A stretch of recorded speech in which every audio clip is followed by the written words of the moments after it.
Subscribe to Infidelity Tales Lab. Now, let's begin. The Tuesday afternoon rain drummed against the windshield as Nicholas Turner guided his pickup truck through the suburban streets of Cedar Falls. His daughter Stephanie sat in the back seat, humming along to some kids' show theme song, her legs swinging beneath her.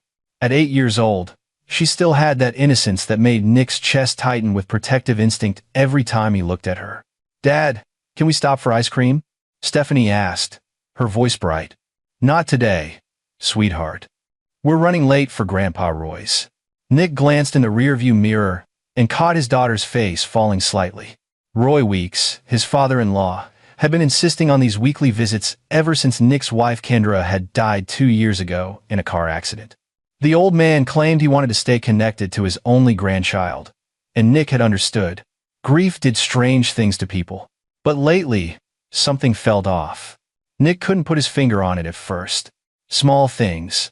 The way Roy would insist on taking Stephanie to the bathroom alone during visits. How he'd installed a new lock on his study door.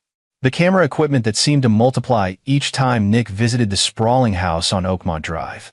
"Your grandfather's been asking about you all week," Nick said, forcing lightness into his voice.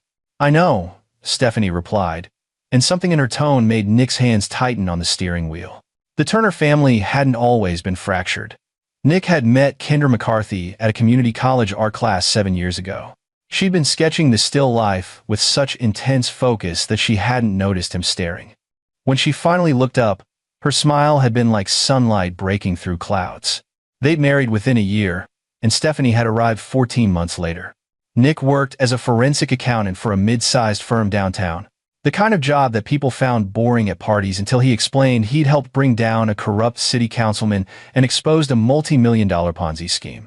He had a mind that saw patterns where others saw chaos, connections where others saw coincidence. It made him good at his job. It also made him difficult to fool. Roy Weeks was a different story. Retired postal worker, widower for 15 years, he'd lived alone in the family house since Kendra's mother passed. He was 63. With silver hair he kept military short and a ramrod posture that spoke of discipline. He'd been a decent enough father-in-law before Kendra died, distant but polite, the kind of man who showed affection through actions rather than words. After Kendra's death, something had shifted. Roy had become insistent, almost demanding about seeing Stephanie. At first Nick had been grateful. He was drowning in grief and single parenthood, working 60-hour weeks to keep himself from thinking about the empty space in his bed. Roy's involvement had seemed like a blessing. Now, pulling into the driveway of the large colonial house, Nick felt his stomach twist. "Dad?" Stephanie's voice was small. "Do I have to go inside?" Nick turned in his seat, really looking at his daughter for the first time in weeks. She was picking at the hem of her dress, not meeting his eyes. "What's wrong, honey?" "Nothing. I don't feel good." "What kind of not good?" "My tummy hurts." Nick studied her face. No fever, no obvious signs of illness. Just a child who suddenly didn't want to visit her grandfather. "Did something happen the last time you were here?" Stephanie shrugged, still not looking at him. "Grandpa Roy is nice. He gives me cookies. But sometimes he takes pictures of me. Lots of pictures." Nick's blood ran cold. "What kind of pictures?" "Just pictures. He has cameras everywhere now. He says he wants to remember me." The rain intensified, sheeting across the windshield. Nick's mind raced through the past 6 months of visits, cataloging every strange moment he dismissed. Roy's new hobby of photography, the locked study, the way he'd insisted on keeping Stephanie overnight last month, only for her to come home unusually quiet. "Stephanie, I need you to tell me something, and I need you to be completely honest. Has Grandpa Roy ever touched you in a way that made you uncomfortable?" "No," she said quickly. Too quickly. "Not like that." "Like what, then?" Stephanie's eyes filled with tears. He knows I sometimes have accidents. You know, when I don't make it to the bathroom in time." Nick's heart hammered. Stephanie had been struggling with occasional bedwetting and daytime accidents since Kendra's death. The pediatrician said it was normal stress response, that she'd outgrow it. They'd been working on it together, Nick cleaning up without shame or anger, making it no big deal. "What about the accidents?" he asked carefully. "Sometimes, when we're here, I have them, And Grandpa Roy, he takes pictures of them. Of my underwear when it's wet. He says it's to help me remember to use the bathroom, but she trailed off, wiping her eyes. It makes me feel bad and weird. The world seemed to tilt. Nick's vision blurred at the edges as rage began building in his chest like a physical force. How many times has this happened? I don't know. Maybe 10, 15? And you didn't tell me? He said not to. He said you'd be mad at me for having accidents. He said it was our secret. Nick's hands trembled as he unbuckled his seatbelt. Every fiber of his being screamed to storm into that house and break Roy Weeks into pieces. But the accountant in him, the part that dealt in evidence and proof, held him back. Stephanie, I need you to stay in the car. Lock the doors. If I'm not back in 10 minutes, you call 911, okay? Dad, what's wrong? Nothing's wrong, baby. I just need to talk to Grandpa Roy about something. Everything's going to be fine. He was lying. Nothing was fine. Nothing would ever be fine again. Nick stepped out into the rain, his dress shoes splashing through puddles as he walked toward the front door. He didn't knock. Roy had given him a key months ago, insisting family should always have access. Nick used it now, pushing the door open to the scent of something cooking in the kitchen. Roy? He called out, his voice leveled despite the storm raging inside him. In here! Roy's voice came from the kitchen, cheerful and unsuspecting. Nick found his father-in-law at the stove, stirring something in a large pot. The old man turned with a smile that died when he saw Nick's face. Where's Stephanie? In the car. Nick's voice was ice. We need to talk. About what? About why you've been taking pictures of my daughter's bathroom accidents. The color drained from Roy's face. The wooden spoon clattered against the pot. I don't know what you're... Don't. Nick held up a hand. Don't insult both of us by lying. She told me everything. Roy's expression shifted, cycling through denial, fear, and then something else. Defiance. I was trying to help her. The child has a problem, Nicholas. Someone needed to address it. By photographing her? By telling her to keep secrets from me. You're too soft on her. You baby her. I was documenting the issue, too. Your phone, Nick interrupted. Where is it? Now wait just a minute. Nick moved fast, crossing the kitchen in 3 strides. He'd never been a violent man, but right now his hands itched to wrap around Roy's throat. Instead, he spotted the phone on the counter and grabbed it. You have no right. Roy reached for it, but Nick twisted away. Give me the code. Absolutely not. Give me the goddamn code, or I'm calling the police right now and letting them search your house. Roy's jaw worked. His eyes darted toward the hallway, toward his locked study. That single glance told Nick everything he needed to know. Fine. Roy spat and rattled off 6 digits. Nick's fingers flew across the screen, opening the photo gallery. What he saw in the first 3 seconds made bile rise in his throat. Dozens of photos. Stephanie in her underwear. Close-ups of wet spots. Timestamps going back months.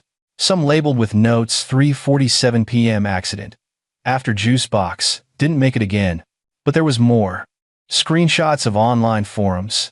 Saved images from websites Nick recognized from his work on internet crimes task forces, the dark corners of the web where predators traded material. Nothing explicitly illegal yet, but the pattern was clear. The escalation was clear. You sick son of a bitch, Nick whispered.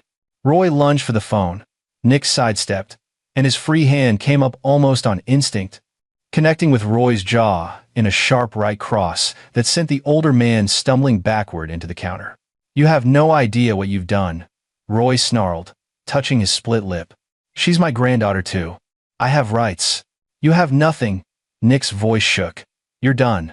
He pulled out his own phone with trembling hands and dialed 911. 911. What's your emergency? My name is Nicholas Turner. I'm at 1247 Oakmont Drive. I need to report child exploitation.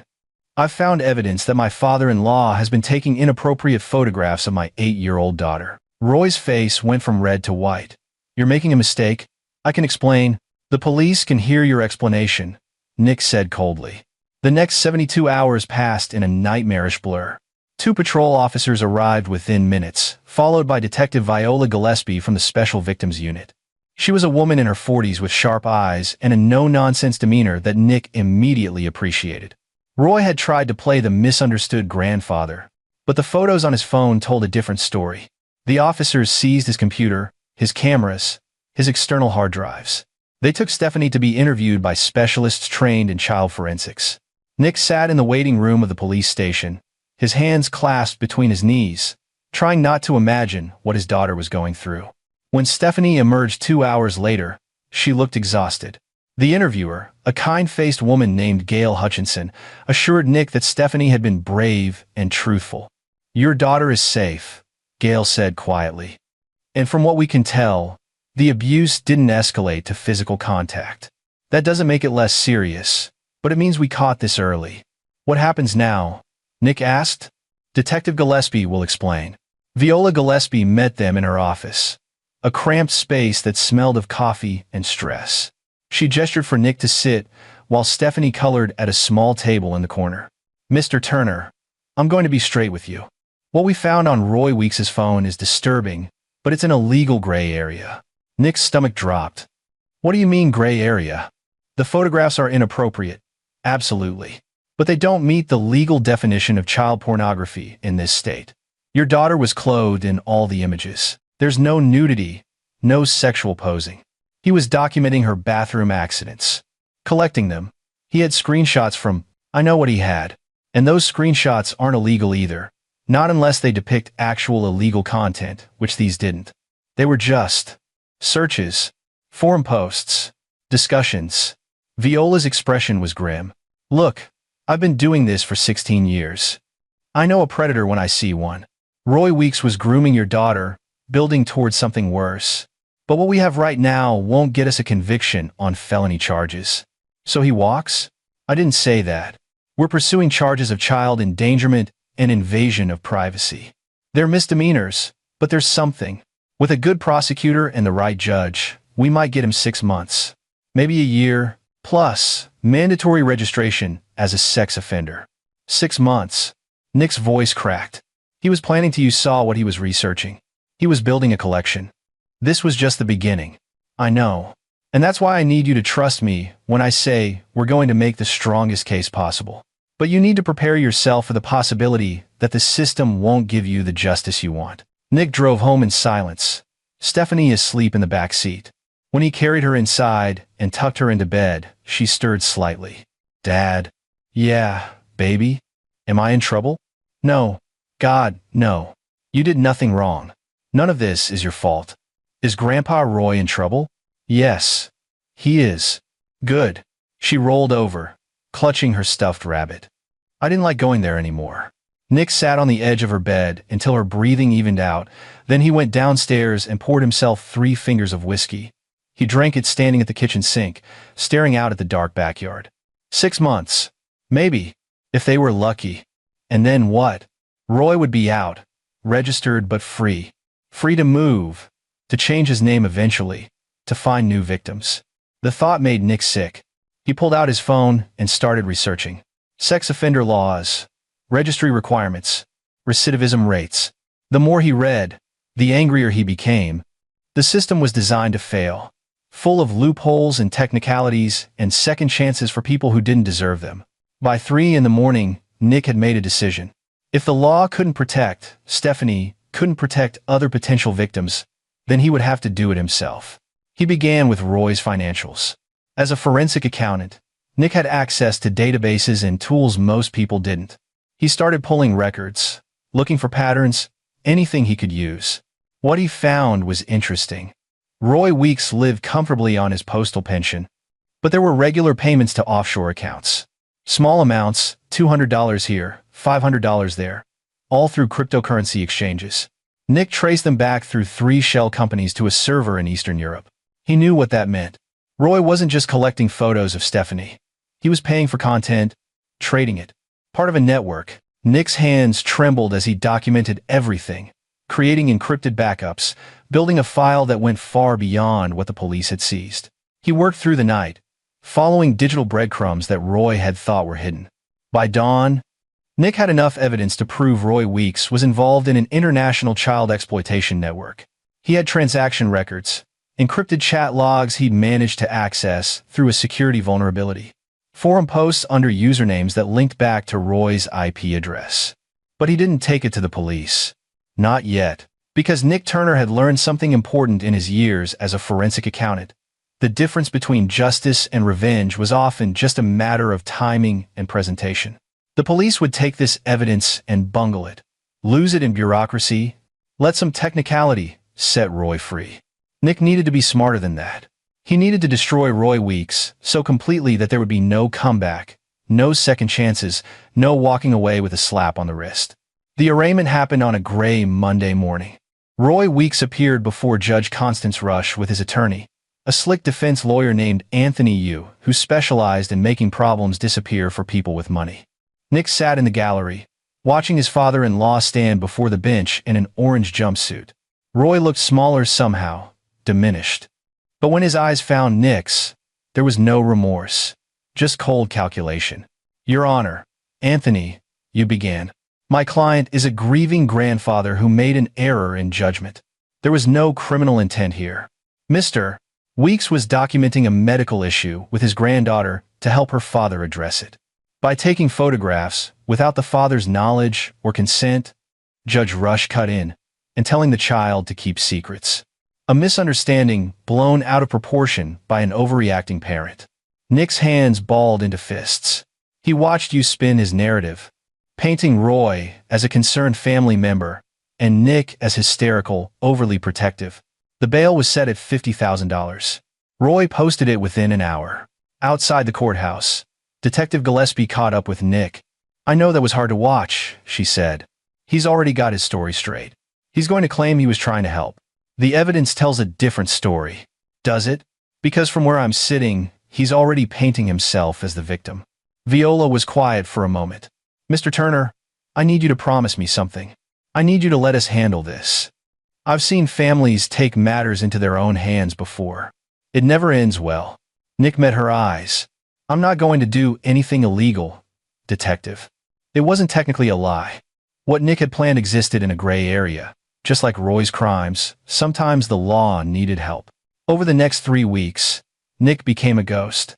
He showed up to work, smiled at his colleagues, took care of Stephanie. But every free moment was spent on his project. He'd made contact with someone through encrypted channels, a hacker who went by the name Wilson Green. Nick didn't know if that was real or an alias, and he didn't care. What mattered was that Wilson had skills Nick needed. "You want me to what?" Wilson's voice crackled through the encrypted call. "I want you to access Roy Weeks' accounts on these forums," Nick said, sending over the information he'd compiled. "I want you to make posts, specific posts. You're trying to set him up. I'm trying to make sure the truth comes out. Everything I'm giving you is real. These are accounts he actually uses. I'm just accelerating the timeline. You know this could backfire on you. If they trace it back, they won't. That's why I'm paying you $15,000. Wilson was quiet for a long moment. "What did this guy do?" "He hurt my daughter. And he's going to hurt other children if someone doesn't stop him." "Okay, I'm in." Over the next week, Roy Weeks' online activity became increasingly reckless. Posts appeared on forums under his usernames, discussing his collection, asking for trades, sharing his methods for grooming children. It was all based on his actual search history and encrypted chats Nick had accessed, just made public. Anonymous tips started flooding into the FBI's cybercrimes division. Screenshots appeared on social media, shared by parental advocacy groups. Roy Weeks' name began trending on local Twitter. The second arrest came on a Wednesday. This time, federal agents showed up at Roy's door with a warrant that extended far beyond the local police department's scope. They seized everything: computers, phones, hard drives, cloud accounts. Nick watched from across the street as they led Roy out in handcuffs. This time, the old man looked terrified. Detective Gillespie called Nick that evening. "Did you have anything to do with this?" she asked without preamble. "With what?" "Don't play games, Mr. Turner. The FBI has evidence that Roy Weeks was actively participating in child exploitation networks. Evidence that mysteriously appeared after his first arrest. I'm just a father trying to protect his daughter, Detective. If the FBI found evidence, that's their job." "Nick," her voice softened, "I understand what you're feeling. But if you've done something illegal, I haven't touched him. I haven't threatened him. I've been home taking care of my daughter and going to work. You can check my phone records, my credit cards, anything you want." It was all true. Nick had been meticulous about covering his tracks. Everything he'd done had been through encrypted channels, paid for in cryptocurrency, routed through VPNs in 6 different countries. Wilson Green didn't know his real name or location. The evidence against Roy was real, just curated. The next morning, Nick found a surprise visitor at his door. "Anthony Yu, Roy's defense attorney." "Mr. Turner, I think we should talk." Nick considered slamming the door in his face. Instead, he stepped onto the porch, pulling the door closed behind him. Stephanie didn't need to hear this. "What do you want?" "My client wants to make a deal." "With me?" "I'm not the prosecutor." "No, but you have influence. Roy believes, and I tend to agree, that someone has been orchestrating his downfall. Someone with the skills to access his private accounts and make him look worse than he is." Nick's expression didn't change. "That sounds like paranoia talking." "Does it?" "Because the FBI's evidence is almost too perfect. Every damning post, every transaction, all conveniently coming to light right after his first arrest." Anthony Yu stepped closer, lowering his voice. "Roy knows what he did to your daughter was wrong. He's willing to plead guilty to the original charges, accept the maximum sentence, and never contact you or Stephanie again. In exchange, you stop whatever campaign you're running." "I'm not running any campaign." "Mr. Turner, your client is a child predator who was caught. If the FBI found evidence of his crimes, that's because he committed them. I had nothing to do with it." Nick opened his door. "And there's no deal. I want him in prison for as long as possible. Tell him to save his breath." He went inside and locked the door, his heart hammering. They suspected, but they couldn't prove anything. That night, Nick made his final move. He'd been saving the worst of what he'd found evidence of Roy's involvement with an organized network that traded content internationally. Nick had traced connections to 3 other men in the surrounding states, all part of the same group. He compiled everything into a comprehensive file. Financial records, chat logs, forum posts, both real and Wilson's editions, IP addresses, cryptocurrency wallets, and a detailed map of the network. Then he sent it anonymously to the FBI's Innocent Images National Initiative, the National Center for Missing and Exploited Children, and an investigative journalist named Sean Gregory, who specialized in exposing child predators. Within 48 hours, Sean Gregory published an expose that went viral. "Local grandfather linked to International Child Exploitation Network," read the headline. The article detailed Roy Weeks's activities, his connections to other predators, and the FBI's ongoing investigation. The community erupted. Protests appeared outside Roy's house. His neighbors started a petition to force him out. Someone spray-painted "Predator" across his garage door. Roy's bail was revoked. He was moved to federal custody pending trial. And Nick Turner went back to being a concerned father, cooperating fully with authorities, expressing shock and horror at each new revelation about his father-in-law's crimes. But he wasn't done yet, because Nick had learned something else in his investigation. Roy Weeks wasn't working alone. He had a friend, another retired postal worker named Elias Aguirre, who shared his proclivities. They'd been protecting each other for years, trading content, covering each other's tracks. Nick began building a second file. The trial began on a bitter cold morning in February. Nick had arranged for Stephanie to stay with his sister, Teresa Reed, 3 states away. She didn't need to be here for this. Roy Weeks looked haggard as he was led into the federal courtroom. 6 months of jail awaiting trial had aged him a decade. His attorney had tried for a plea deal, but the prosecutor, a fierce woman named Kelly Mackey, wanted blood. The evidence was overwhelming.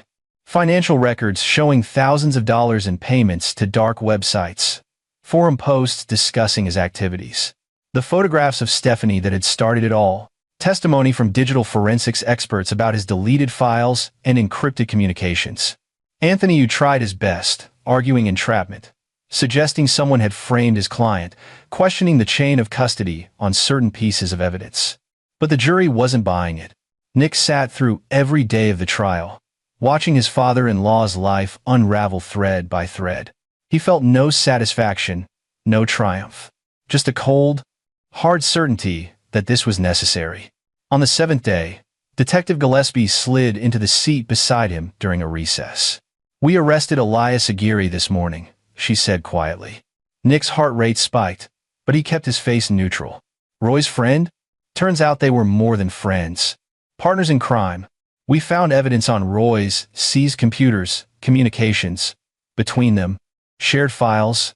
Aguirre had a similar collection to Roy's. Mostly his neighbor's kids. Viola paused.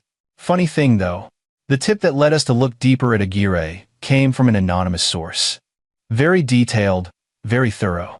Almost like someone had been investigating him independently. Sounds like good police work to me, detective. That's what I told my captain.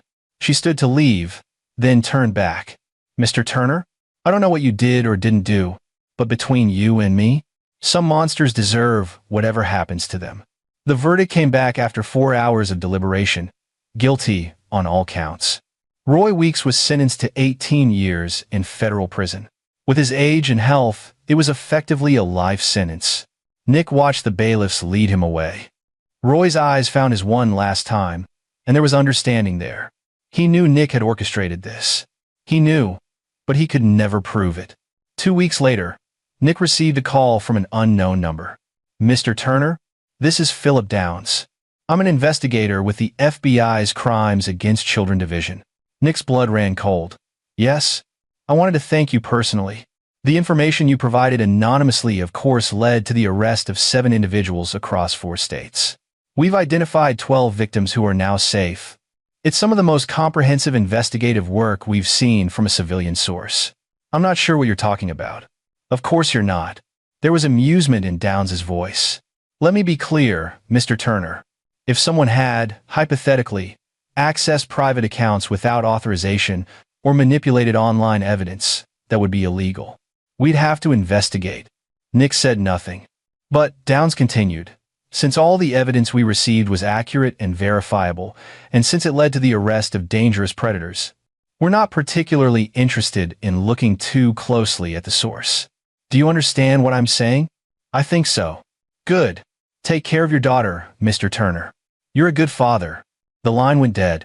Nick stood in his kitchen, holding the silent phone, feeling the weight of the past months settle over him. He'd bent the law, broken it really, used his skills to manipulate evidence and destroy a man's life. But Roy Weeks had deserved it, and more importantly, Stephanie was safe. A year passed. Stephanie started therapy and slowly began to heal. The nightmares faded. The accidents stopped. She smiled more, laughed more, started making friends at school again. Nick kept tabs on the case, following the network he'd helped expose. Elias Aguirre got 12 years. 3 others were sentenced to similar terms. The judge in Roy's case had been particularly harsh, noting the betrayal of family trust and the premeditated nature of his crimes. Then one evening, Nick received a letter. The return address was the federal correctional facility where Roy was housed. He almost threw it away, but curiosity won. Inside was a single page, handwritten in Roy's careful script. Nicholas, I know what you did. I know how you set me up, how you manipulated the evidence, how you destroyed me. You're clever. I'll give you that. Cleverer than I gave you credit for. But here's the thing you don't understand. I'm not the monster you think I am. I love Stephanie. I would never have hurt her. Those photos were about helping her, documenting a problem, so you'd finally address it properly. You're too soft on that girl. You always have been. What you did to me was wrong. You fabricated evidence. You ruined an innocent man's life. And someday, somehow, the truth will come out. People will see that I was trying to help my granddaughter, and you were just a paranoid, vindictive father who couldn't handle someone else caring about his child. I hope you can live with yourself, Roy. Nick read it 3 times, then walked to the fireplace and fed it to the flames. He watched the paper curl and blacken, Roy's words turning to ash. The man still didn't get it, still believed his own lies, still thought he was the victim. Good. Let him spend the next 18 years in his cell, believing he'd been wronged. Let him die in prison, clinging to that delusion. Because the truth was simple.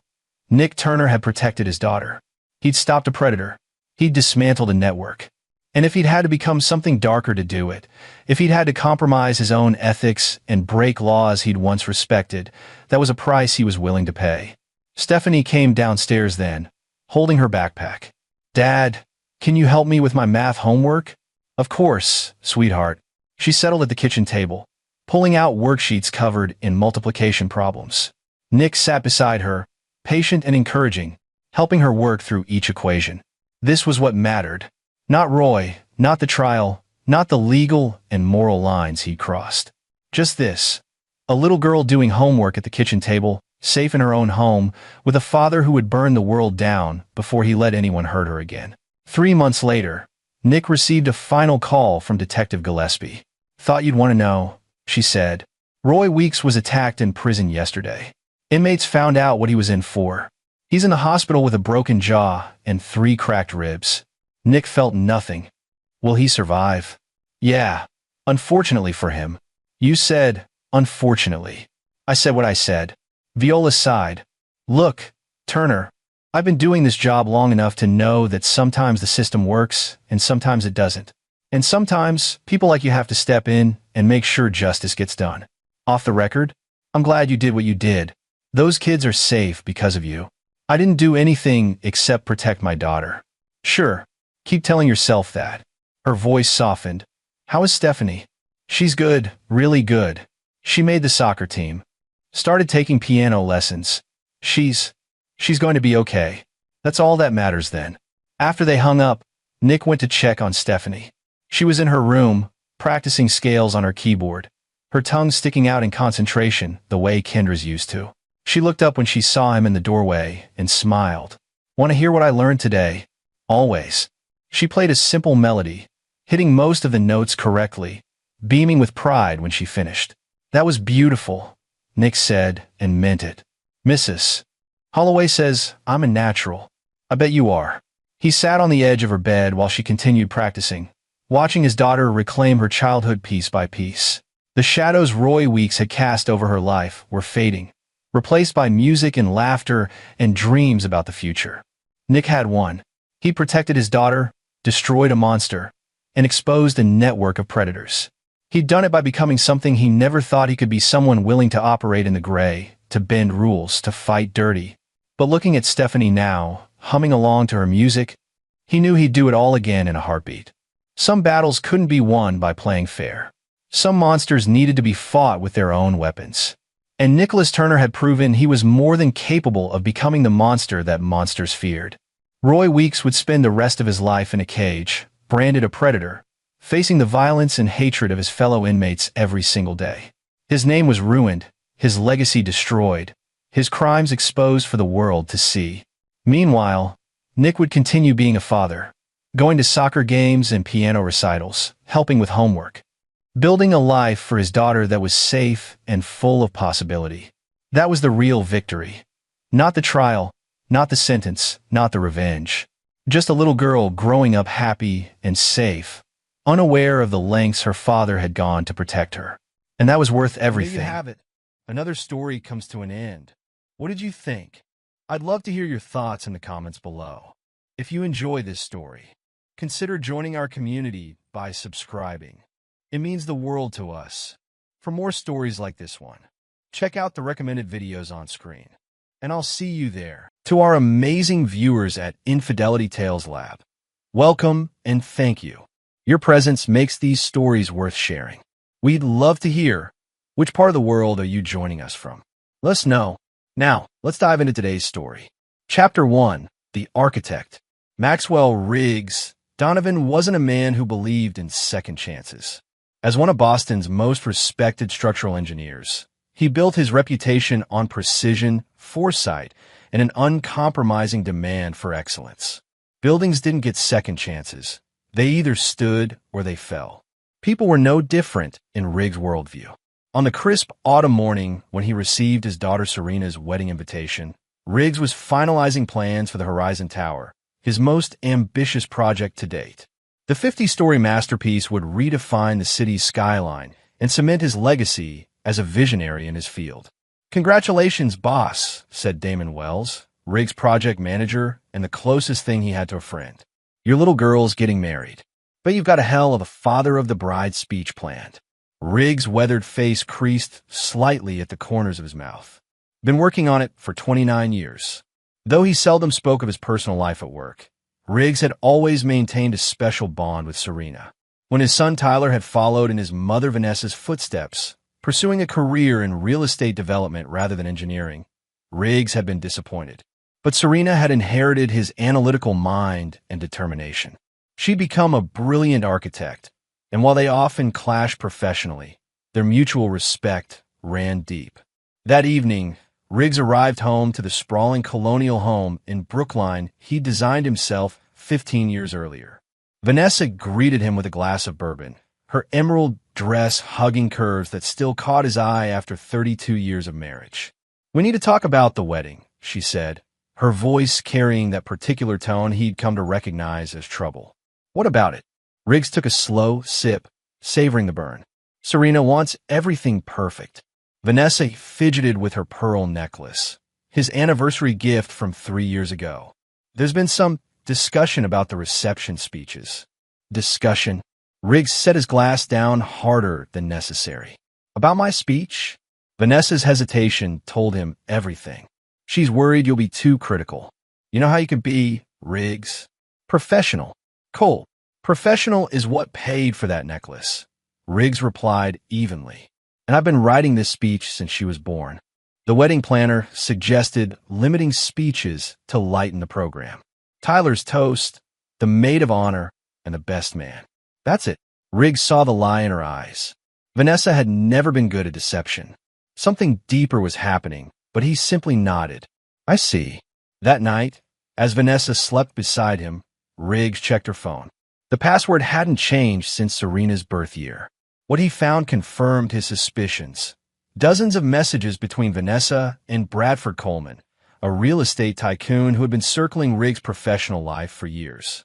The texts weren't just business. They were intimate, conspiratorial. One exchange caught his eye. "Vanessa, he'll make a scene if we exclude him from speaking." "Bradford, your husband has controlled the narrative long enough. It's time for a change." "Our change." Riggs placed the phone back precisely as he'd found it. He didn't confront Vanessa. That wasn't his style. Instead, he began to formulate a blueprint, not for a building, but for something far more permanent: justice. Chapter 2. The Blueprint. For 3 decades, Riggs had built his marriage on what he believed was solid ground. Now he discovered the foundation was rotten. The revelation that Bradford Coleman, a man he'd competed against professionally for years, was involved with his wife wasn't just a betrayal. It was a structural failure of catastrophic proportions. Coleman Development had always been the flashy alternative to Riggs' methodical approach. Bradford built quickly, with emphasis on luxury amenities over lasting quality. His properties commanded premium prices, but often developed problems within years. Riggs had privately referred to him as the facade for years. Now Bradford was trying to construct something with Vanessa, and, clearly, the wedding was part of their plan. The next morning, Riggs began his investigation with the same meticulous attention to detail he brought to his engineering projects. He hired Thomas Klein, a private investigator with a reputation for discretion. "I don't need photos of them together," Riggs instructed. "I need to understand their blueprint. How long has this been happening? Who knows about it? And most importantly, what are they planning?" Klein delivered his report within a week. The affair had been ongoing for nearly 2 years, beginning shortly after Bradford had approached Vanessa's real estate firm to market his new properties. More disturbing were the financial implications. Vanessa had been quietly siphoning money from their joint accounts into a separate one. Nearly $3 million had vanished over 18 months. Most revealing was the connection to Serena's fiancé, Alan Pierce. The young lawyer worked for Bradford's company, handling property acquisitions. Their daughter's relationship had been no coincidence. Alan had been deliberately placed in Serena's orbit at a charity function Vanessa had insisted they attend. The final blow came when Klein revealed that Tyler wasn't just aware of the affair. He was actively helping his mother and Bradford, having been promised a leadership position in a new joint venture between Coleman Development and his mother's real estate company. "And my daughter?" Riggs asked, his voice betraying no emotion. "She appears genuinely in love with Pierce," Klein answered. "But she's aware of your wife's relationship with Coleman. She's torn, but her mother has convinced her that you've been emotionally absent for years." The decision to exclude your speech was made after a family meeting you weren't invited to. Riggs nodded and paid Klein his fee plus a substantial bonus. Then he returned to his home office and opened his safe. Inside was a leather-bound journal he'd maintained for decades, a detailed record of every project, every investment, and every contingency plan. He turned to a section he'd hoped never to use, titled simply, Structural Failure Protocol. That weekend, Riggs visited his attorney, Monroe Davidson, an imposing man who'd handled his legal affairs for 20 years.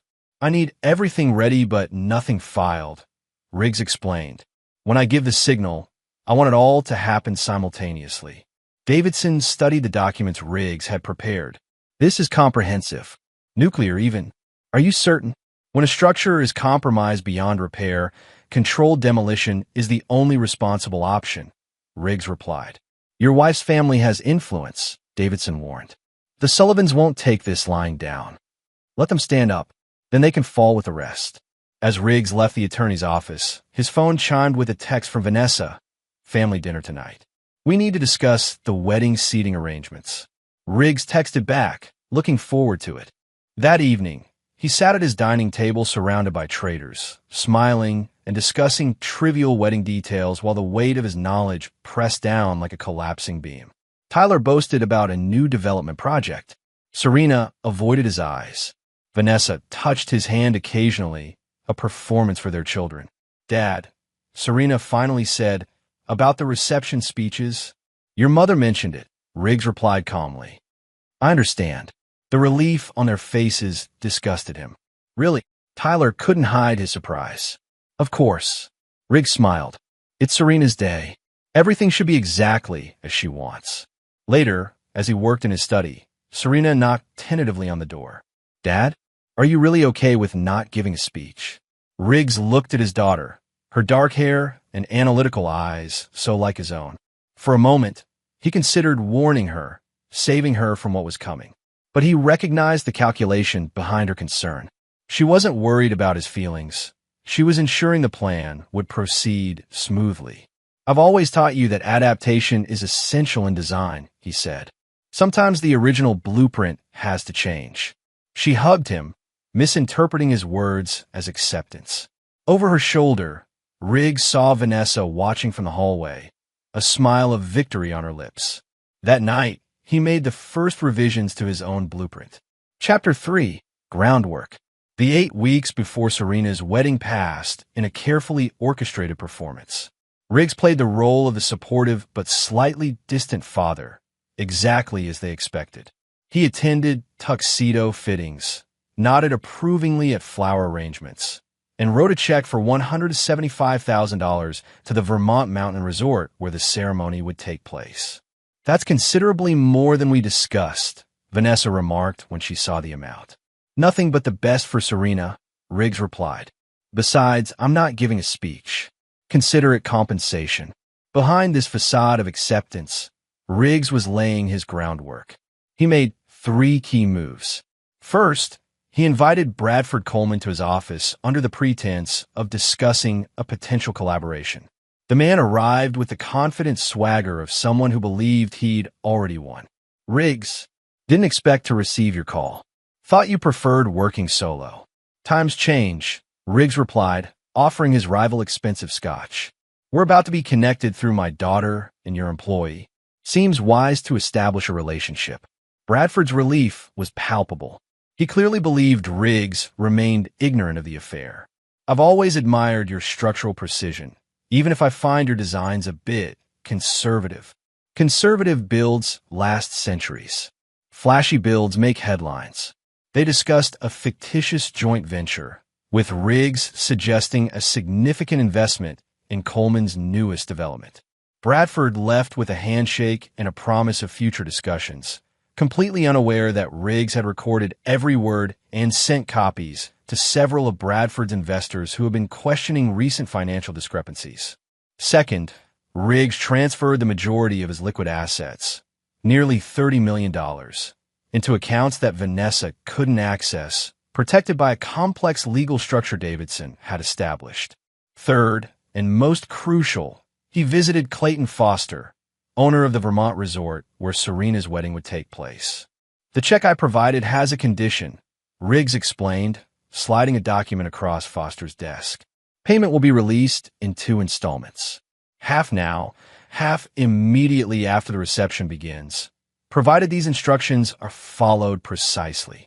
Foster reviewed the document with growing concern. "Mr. Donovan, this is highly unusual. So is my situation." Riggs placed a second check on the table. This one made out personally to Foster, with more zeros than the man likely saw in a year. "Consider this a convenience fee. 2 days before the wedding, the entire family traveled to Vermont." Riggs noted how Tyler and Vanessa exchanged glances whenever they thought he wasn't looking.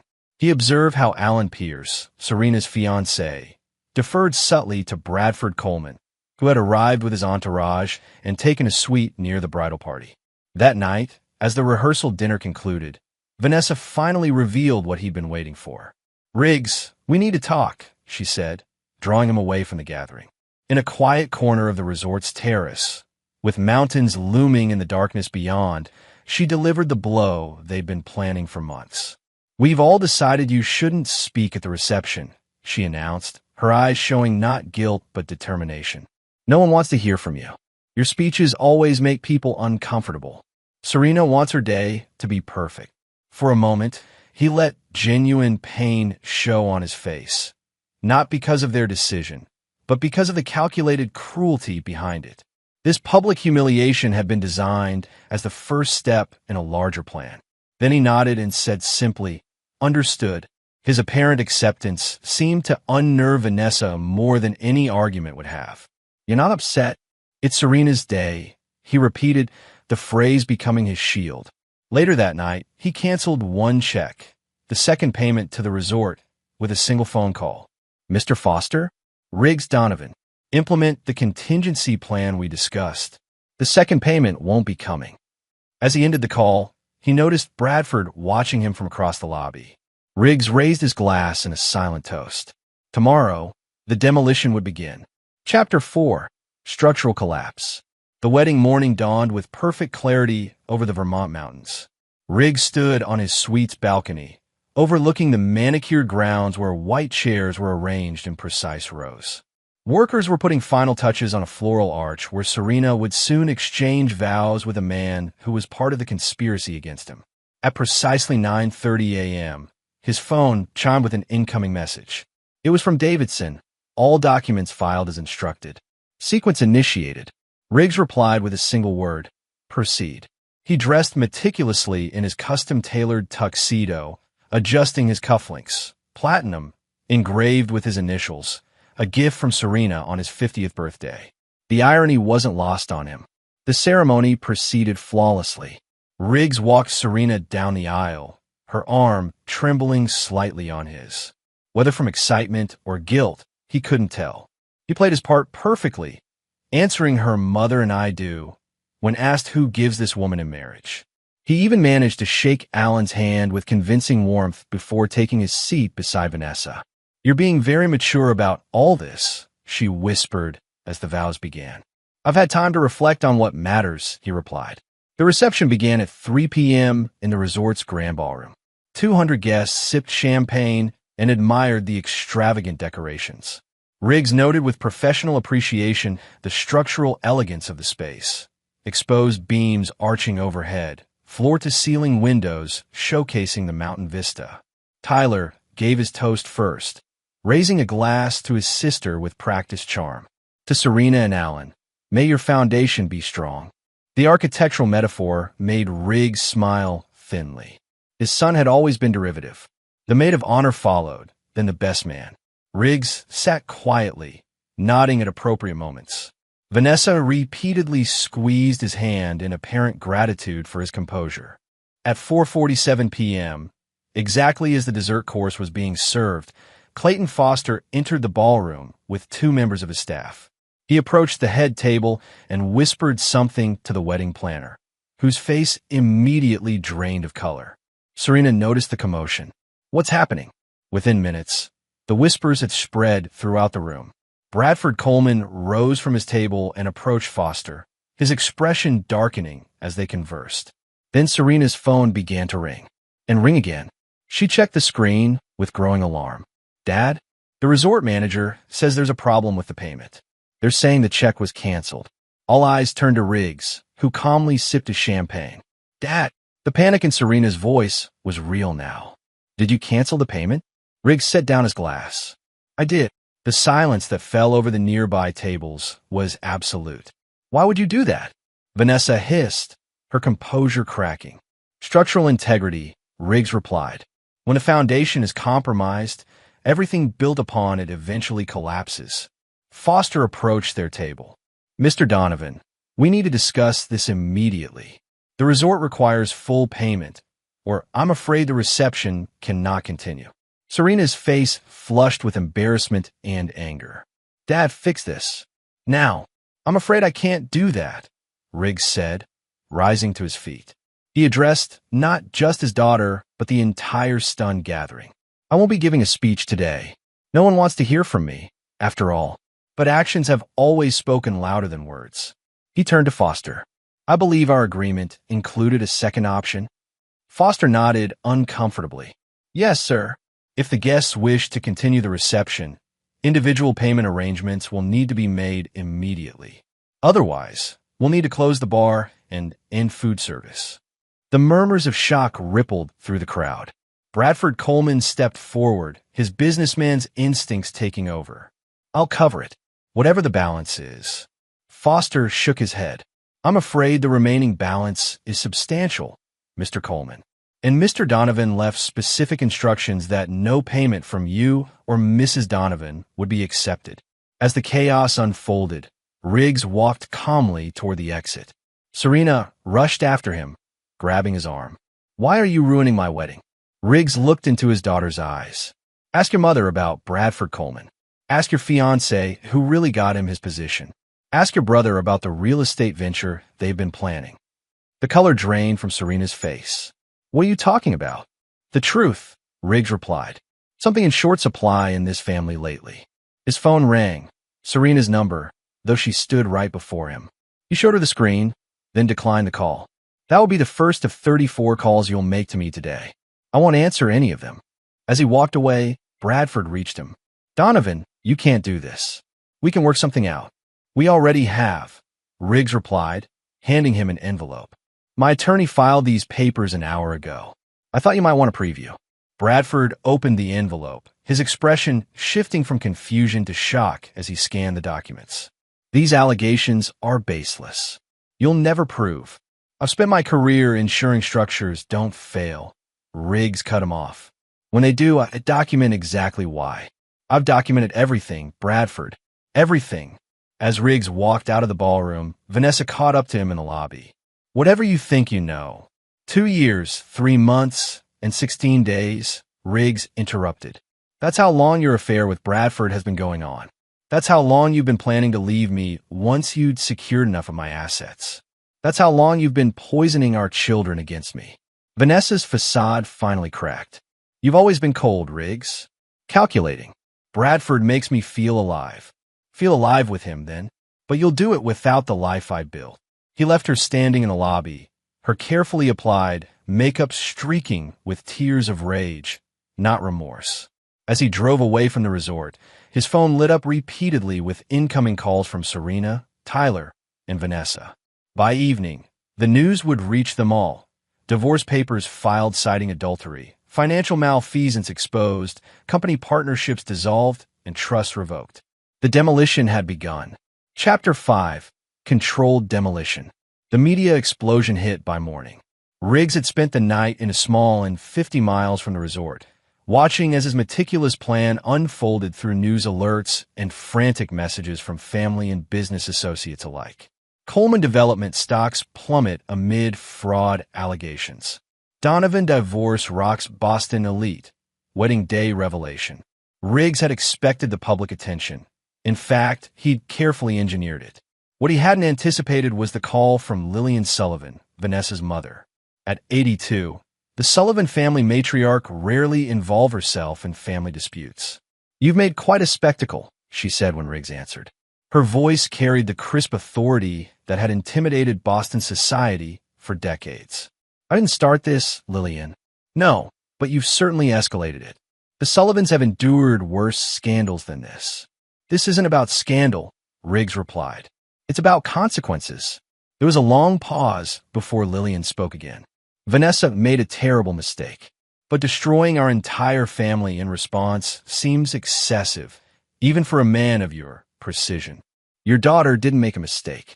She made a series of calculated decisions over years. So did my son. So did Serena. Serena loves you, Maxwell. She's caught between her mother and you. And she chose her side, Riggs said. Everyone made their choices. Now they'll live with them. After ending the call, Riggs drove to a small airfield where his private plane waited. Davidson had arranged everything. The pilot asked no questions as they took off, heading not to Boston, but to Seattle, where the second phase of Riggs' plan awaited. In Seattle, Riggs checked into a hotel under an assumed name and made a call to Damon Wells, his loyal project manager. It's all over the news, Damon said. The office is in chaos. Implement Protocol B, Riggs instructed. The files are in my secure server. All of them. Damon sounded hesitant. Every last one. The board meeting is tomorrow at 10 a.m. I want everything ready by 9. While Riggs operated from the shadows, his careful planning continued to decimate the lives of those who had betrayed him.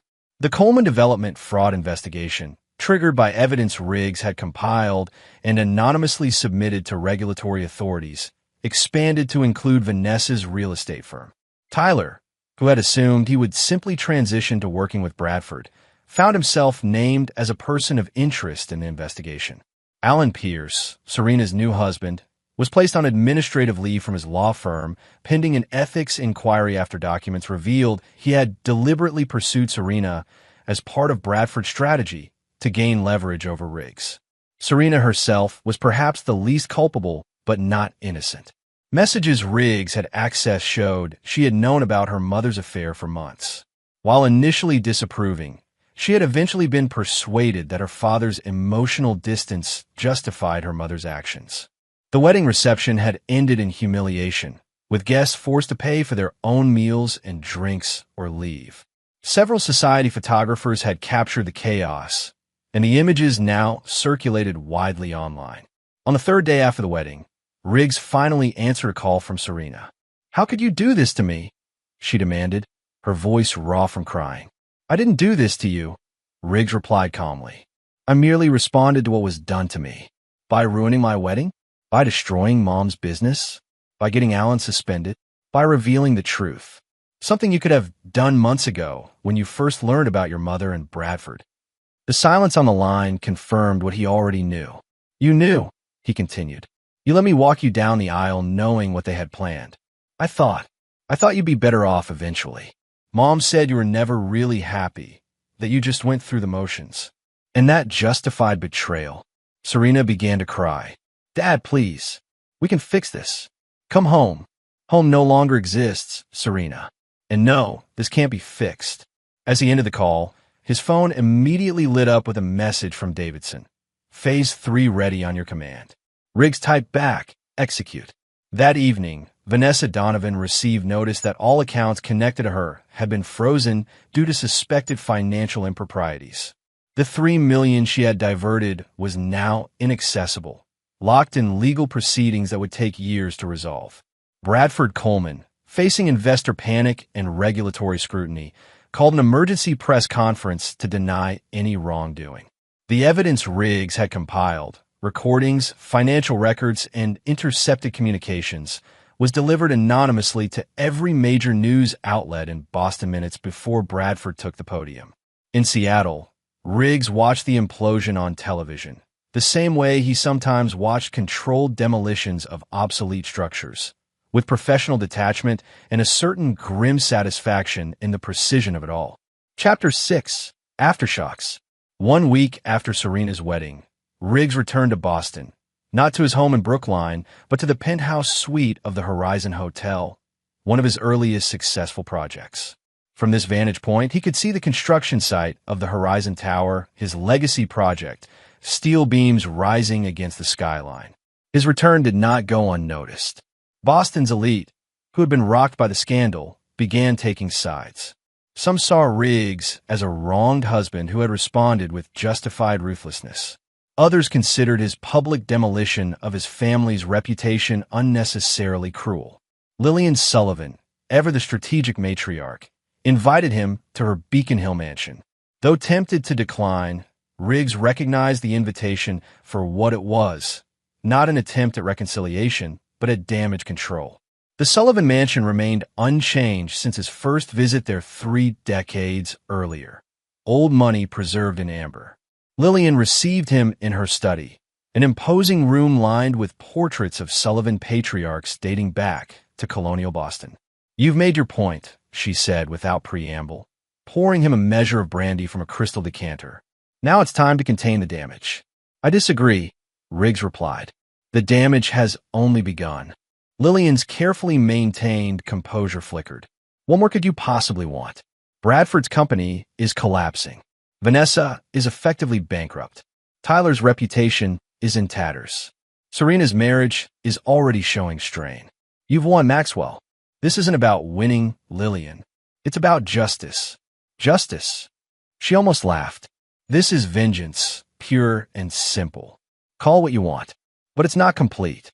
Lillian studied him with eyes that had intimidated Boston society for decades. "What are your terms?" "I don't negotiate with conspirators. I had nothing to do with Vanessa's affair or her plans." "But you knew," Riggs countered. "Just like Serena, just like Tyler. You all knew and said nothing." For the first time, a flicker of shame crossed Lillian's aristocratic features. "I advised her against it. I told her no good would come of it. But you didn't warn me. That makes you complicit." Lillian set down her glass with a sharp click against the mahogany desk. "The Sullivans have endured for 300 years in this city because we understand when to cut our losses. Name your price to end this publicly. For the family's sake." "There is no price," Riggs replied. "No settlement. No negotiation. Then why come here at all? To make certain you understand that this isn't something you can manage or contain. Your daughter conspired to destroy everything I built. Now she'll watch as I dismantle the Sullivan legacy in return." The threat hung in the air between them. The Sullivan family holdings were extensive: real estate, investment portfolios, charitable foundations, all now potentially in Riggs' crosshairs. You would punish an entire family for one member's mistakes? Your family has already chosen sides. Riggs rose to leave. "I'm simply honoring their choice." That evening, as Riggs returned to his penthouse, he found Tyler waiting in the lobby. His son looked haggard, the polished exterior that had always come so naturally to him now visibly strained. "Dad," Tyler began, his voice breaking slightly. "We need to talk." Riggs regarded his son impassively. "My attorney handles all communications now." "I'm your son, not a business associate," Tyler protested. "You forfeited that distinction when you helped Bradford and your mother plan against me." Tyler's facade crumbled. "I made a terrible mistake. I thought it would be better for everyone. Mom seemed so unhappy, and Bradford offered me a chance to build something of my own, not just live in your shadow." "And that justified betraying your father?" "No," Tyler admitted, tears forming. "Nothing justifies what we did. But Dad, please, this has to stop. The regulatory investigation, the frozen assets, the media coverage, you've made your point." "No, I haven't," Riggs replied coldly. "But I will." As Tyler realized no apology would suffice, his desperation turned to anger. "You're destroying lives.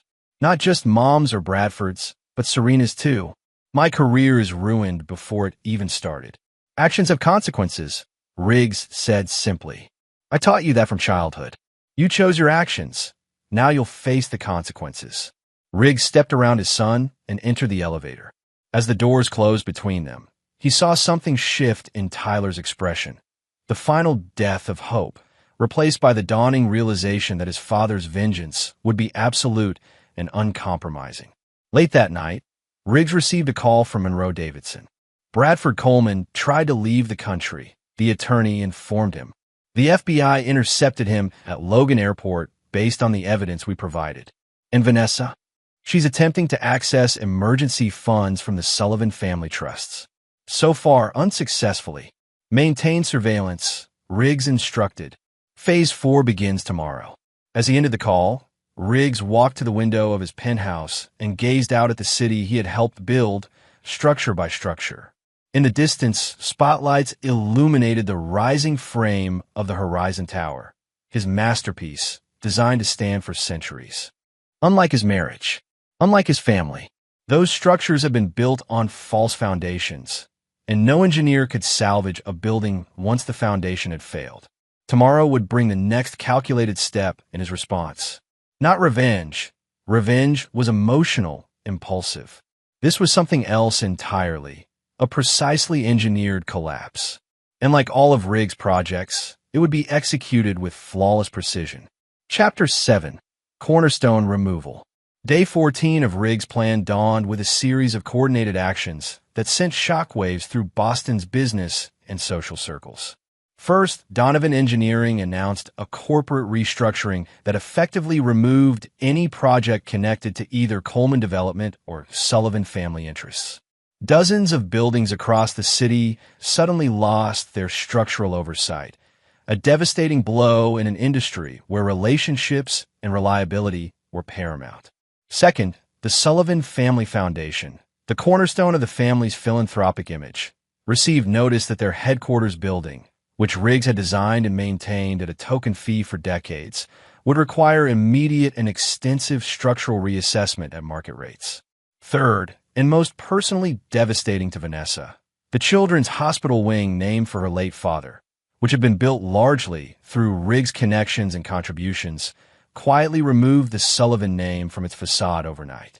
Riggs observed these developments from the boardroom of Donovan Engineering, where he had called an emergency meeting of his executive team. Damon Wells sat at his right hand, the only person in the company fully aware of the comprehensive nature of Riggs' plan. The market is nervous, warned Helena Frost, Riggs' chief financial officer. Our stock has dropped 12% since the wedding incident. It will recover, Riggs replied with certainty. The Sullivan family has significant influence, said Robert Lynn, head of legal affairs. We're already seeing pushback from their allies. Let them push, Riggs responded. Our foundations are solid. After the meeting dispersed, Damon remained behind. The personal cost of this. Have you considered it fully? Riggs regarded his longtime colleague. I calculated everything before I began.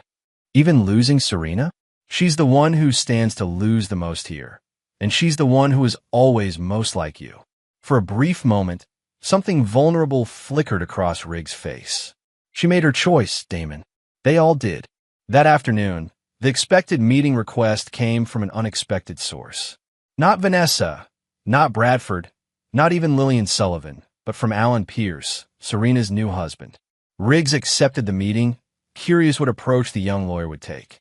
They met in Riggs' private office at Donovan Engineering, a minimalist space dominated by structural models and architectural drawings. Alan entered with the confidence of a man accustomed to negotiating difficult situations, but Riggs noted the shadows under his eyes and the slight tremor in his hands. Mr. Donovan, thank you for seeing me, Alan began.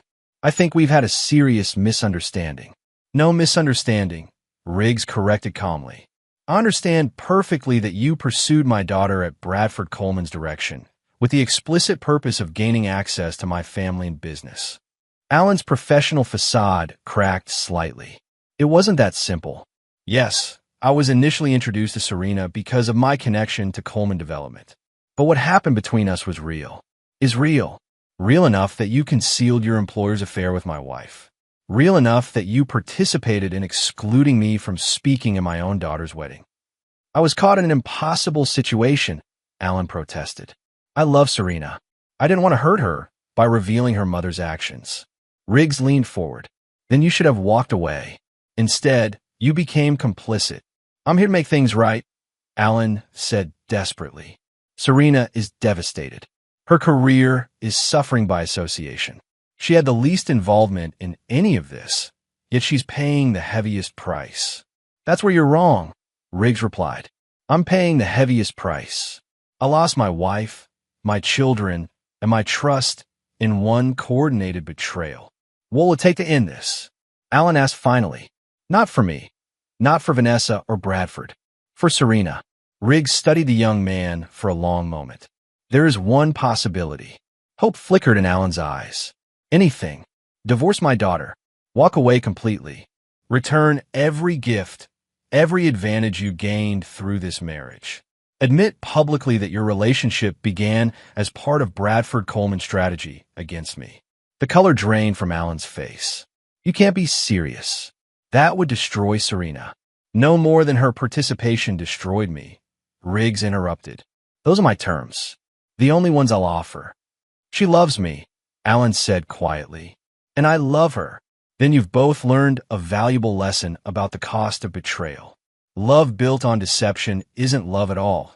It's just another unstable structure waiting to collapse. After Alan left, Riggs received a call from Monroe Davidson. The Sullivan matriarch is mobilizing her contacts. Several of your board members have received calls suggesting a vote of no confidence might be appropriate given recent events. As expected, Riggs replied, Implement Protocol D.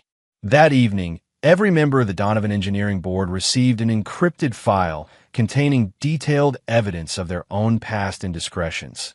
Evidence Riggs had systematically gathered over decades as insurance against exactly this type of power play. The threat was implicit but clear. Any move against Riggs would result in mutually assured destruction. By midnight, the attempted coup had been neutralized. The next morning brought news that Bradford Coleman had been formally charged with securities fraud, wire fraud, and money laundering. The evidence Riggs had compiled and strategically released to authorities had proven devastating. As Riggs watched the news coverage from his penthouse, his phone rang with Serena's number for the first time in days. How could you ask Alan to divorce me? She demanded when he answered, her voice raw with emotion. I offered him a choice, Riggs corrected. The same choice all of you had and squandered. Dad, please, Serena begged, end this. We're your family. Family doesn't conspire against family, he replied quietly. Family doesn't exclude family from milestone moments. Family doesn't betray family for personal gain. I made a terrible mistake, Serena admitted, her voice breaking. I thought I was protecting Mom. I thought you wouldn't be hurt if you never knew. But I didn't know. And the fact that you all thought I wouldn't discover it shows how little you understood me. The silence stretched between them. 30 years of father-daughter history cracking under the weight of recent betrayal. I'll never forgive you for this, Serena finally said, her voice hardening. That's your prerogative, Riggs replied evenly. I made the same decision about all of you 2 weeks ago. After the call ended, Riggs stood at his window watching night fall over Boston. In the distance, the skeletal structure of the Horizon Tower rose against the darkening sky, a monument to precision, to careful planning, to uncompromising standards. Tomorrow would bring the final phase of his response to betrayal. Not a restoration. Some structures couldn't be salvaged once compromised, but a complete reconstruction on his terms alone. Chapter 8. New Foundations. 3 weeks after Serena's wedding, the systematic dismantling of everything Vanessa and Bradford had built together was nearly complete. Coleman Development teetered on the edge of bankruptcy, its stock essentially worthless. Vanessa's real estate firm had lost its license pending investigation. Tyler faced potential criminal charges for his role in financial improprieties. The social fallout was equally devastating. The Sullivan family, once untouchable in Boston society, found themselves isolated as former friends and allies distanced themselves from scandal. Invitations dried up, charitable boards requested resignations. Club memberships were quietly placed under review. It was precisely the moment Riggs had calculated would come, the point of maximum leverage. On a Thursday morning, he called an unexpected press conference at the construction site of the Horizon Tower. Media outlets, hungry for the next development in what the Boston Globe had dubbed the Donovan demolition, gathered eagerly beneath the towering steel framework. Riggs approached the podium, impeccable in a bespoke suit, his silver hair catching the sunlight. The cameras captured his expression, not vengeful or triumphant, but resolute. Professional. For 35 years, he began, I've built structures designed to last generations. The integrity of these buildings depends entirely on their foundations. When a foundation is compromised, the entire structure becomes unsafe. The reporters leaned forward, sensing this was more than a corporate announcement. 3 weeks ago, the foundation of my family was revealed to be compromised beyond repair. My response has been exactly what it would be to any structural failure. Careful assessment followed by controlled demolition to prevent further damage. He paused, looking directly into the cameras. Today, I'm announcing the formation of the Donovan Integrity Foundation with an initial endowment of $50 million. This foundation will support 2 causes. First, engineering scholarships for students demonstrating exceptional ethical standards. Second, resources for individuals rebuilding their lives after betrayal. The announcement sent ripples through the gathered press. This was not the continued vengeance they had expected. I will no longer comment on personal matters related to my former family members, Riggs continued. Their actions and the consequences have spoken for themselves. Instead, I will focus on building something new, something with a proper foundation. As questions erupted from the journalists, Riggs simply nodded once and walked away from the podium, ignoring the shouted queries about reconciliation, forgiveness, and whether this marked the end of his campaign against the Sullivans. Back in his office, he found Damon waiting. "Bold move," his project manager commented. "The foundation is a masterstroke. Redirects the narrative entirely." "It's not about the narrative," Riggs replied. "It's about legacy." "Speaking of legacy," Damon hesitated, "Serena came by while you were at the press conference. She left this for you." He handed Riggs a small package. Inside was the silver compass Riggs had given his daughter on her first day of architecture school, along with a note in her precise handwriting. "You taught me that true north never changes, no matter how lost you become. I lost my way. We all did. I don't expect forgiveness, but I hope someday you'll remember that I was once worthy of this compass." For a moment, something vulnerable crossed Riggs' face. Then he carefully placed the compass and note in his desk drawer. "Will you reach out to her?" Damon asked quietly. "No," Riggs replied. "Some structures can't be rebuilt." That evening, as Riggs worked late in his office, Monroe Davidson arrived with final documents requiring his signature. "The divorce is complete," the attorney informed him. "Vanessa receives nothing beyond what the law absolutely requires. The Sullivan family has withdrawn all attempts to influence your board. Bradford Coleman's legal team has approached us about a potential settlement to drop our civil claims." "Decline," Riggs said immediately. "I wanted to face the full consequences." Davidson nodded, then hesitated. "There's one more thing. Your son has requested a private meeting. Not here, not at your residence, but on neutral ground." He was quite insistent. Riggs considered this unexpected development. Did he say why? Only that he has information you would want to hear directly from him. After Davidson left, Riggs stood at his office window, watching darkness fall over the city. The lights of his buildings glowed against the night sky, each structure a testament to his unwavering standards. After careful consideration, he texted Tyler, Boston Common, "The bench by the Founders Monument. 8 a.m. tomorrow." The response came immediately. "I'll be there. Thank you." Riggs slept little that night, reviewing the possible scenarios. Was this another trap? A desperate plea?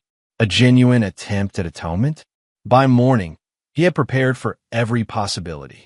Boston Common was quiet at that early hour, mist rising from the grass as Riggs approached the designated meeting place. Tyler was already there, sitting alone on the bench, looking more like the boy Riggs remembered than the polished young businessman he had become. His son stood as he approached. "Thank you for coming," Tyler said. Riggs nodded but didn't sit. "You have information?" Tyler took a deep breath. "I do. About Bradford and Mom. About everything." He removed a flash drive from his pocket. "This contains all their communications going back 3 years. Financial records, plans, everything they didn't want you to know." "I already know everything I need to," Riggs replied. "Not everything," Tyler insisted. "You know they betrayed you. You know I helped them, but you don't know why. Greed, ambition, disloyalty." Riggs listed clinically. "The motivations are irrelevant. It wasn't just an affair. Tyler continued desperately. They were systematically undermining your projects, creating structural inspection issues that didn't exist, spreading rumors to investors. They wanted to destroy Donovan Engineering completely, not just take your money. This was new information, and Riggs felt a cold anger rising. Explain.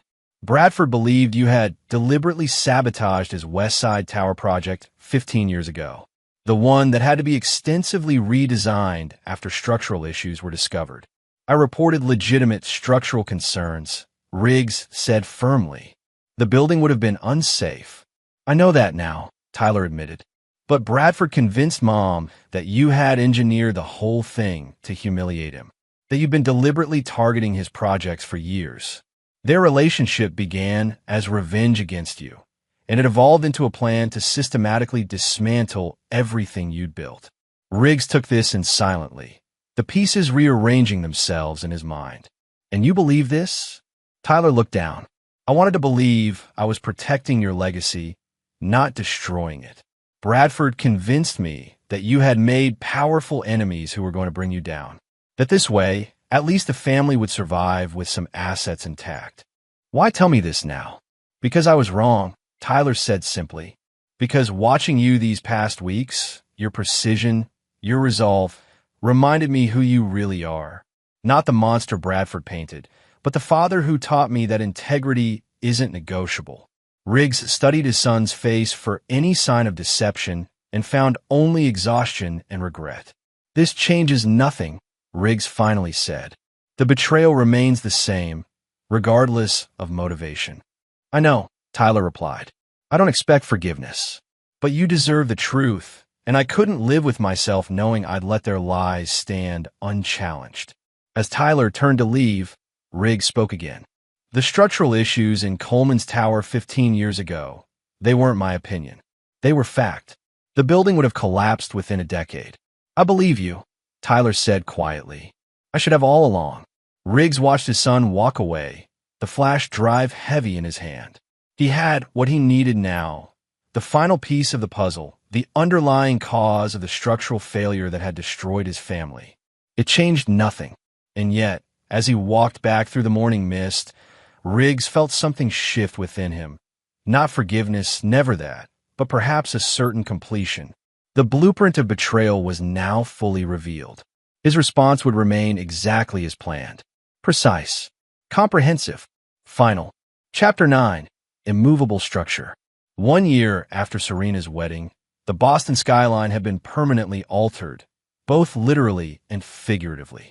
The Horizon Tower had been completed ahead of schedule, its innovative design winning international acclaim.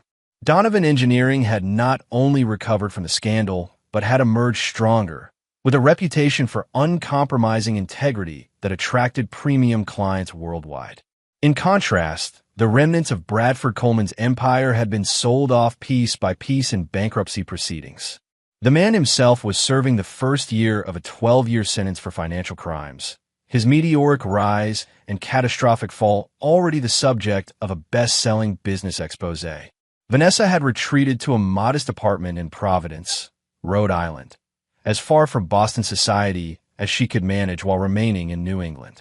The divorce had left her with only the legal minimum of assets, her reputation in tatters, her social standing evaporated. The Sullivan family had maintained their wealth, but lost significant influence. Lillian, now in declining health, had withdrawn from public life entirely. On a clear autumn morning exactly 1 year after the wedding debacle, Riggs stood in his penthouse office reviewing the final proposal for his next major project, a revolutionary medical research facility that would bear the Donovan name. His intercom buzzed. Mr. Donovan, there's a Ms. Serena Pierce here to see you. She doesn't have an appointment. Riggs paused. He hadn't spoken to his daughter since their phone conversation 11 months earlier. Send her in. Serena entered, her steps hesitant. She looked both familiar and changed, thinner, her eyes carrying a wariness that hadn't been there before. But she also stood straighter with a determination that reminded Riggs of himself. Thank you for seeing me, she began. What can I do for you? Riggs asked neutrally. Serena placed a portfolio on his desk. I'm here professionally. My firm is bidding on the Robertson Museum expansion. I understand Donovan Engineering is consulting on structural elements. Riggs raised an eyebrow. You're not with Pierce Architectural anymore? No, she replied evenly. I started my own firm 6 months ago. Alan and I are divorced. This was news to Riggs, though he kept his expression unchanged. I see. I'm not using the Donovan name professionally, Serena continued. I want to succeed or fail on my own merits. But I am my father's daughter in one respect. I don't compromise on structural integrity. Riggs opened the portfolio and reviewed her proposal with a professional eye. The design was innovative, bold, yet fundamentally sound. It showed the same attention to underlying support systems that had always defined his own work. It's good, he acknowledged. Better than good. Thank you. Serena maintained her professional demeanor. That's all I came to present. I don't expect personal reconciliation. I just wanted you to know that despite everything, I learned the most important lesson you taught me. Foundations matter. As she turned to leave, Riggs spoke. Tyler provided me with evidence of Bradford and your mother's true intentions. Their plan to systematically undermine my projects. Did you know about that aspect? Serena turned back, genuine shock on her face. No, I knew about the affair, about their financial plans. But sabotaging your buildings? Never. Riggs nodded, believing her. The Donovan Integrity Foundation is funding a scholarship program for architectural students focusing on structural engineering. The selection committee could use someone with both architectural and engineering perspective.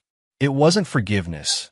Riggs Donovan didn't believe in forgiveness for betrayal, but it was perhaps the first stone of a different kind of structure.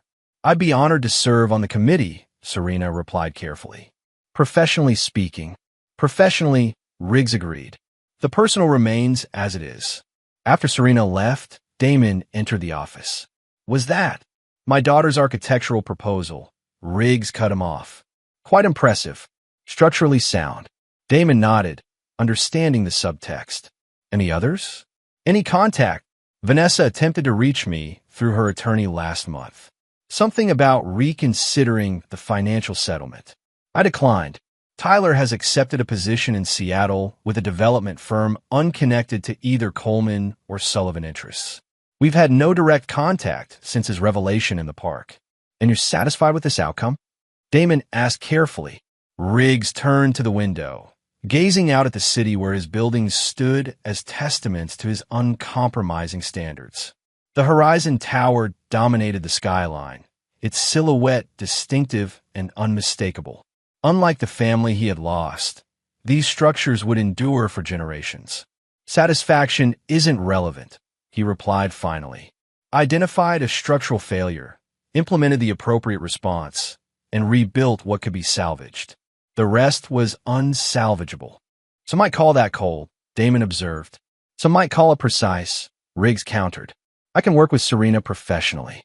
I can acknowledge Tyler's eventual honesty. But trust, once broken, cannot be fully restored. That's not emotion, it's engineering. Later that evening, as Riggs reviewed the day's work in his penthouse, his phone chimed with a message from Serena. Committee meeting scheduled for November 15th. Professional opportunity only. Boundaries understood and respected. He replied with characteristic brevity. Confirmed. Riggs Donovan stood at his window, watching lights illuminate his buildings across the Boston skyline. Each structure represented his unwavering commitment to integrity, to building things that would stand long after the builder was gone. His family had failed that test. His work never would. The betrayal had changed him, certainly, made him harder, more vigilant.